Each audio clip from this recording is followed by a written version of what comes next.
gowwaan nama du'e janaazatti hinaafa. Profeesar Hamdeessaa Tusoo biyyeen itti salphattu fuulli waaqaa itti tolu.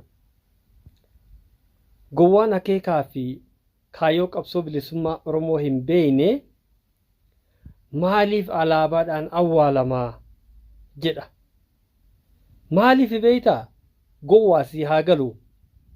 Akeekaa fi kaayyoo qabsoo bilisummaa Oromoo ka umrii isaa guutuu itti dhama'ee hanga guyyaa lubbuun addunyaa kanarraa darbutti itti dhama'e san gaafa du'ellee kaayyoo san irratti awwaalame.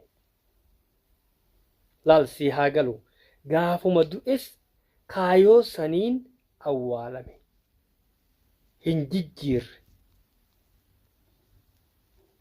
Alaabaa sirna gittaa gabroonfattootaa saniin hin awwaalamne. Kanas si gube. Qabsaayaan sabaa gaafa jiru saba ofiitiif aarsaa guddaa kafale gaafa du'es kabaja qaba. Xiqqaa guddaa boohee geggeessa. Kun yoo si gube du'i alaabaa saniin si awwaalla.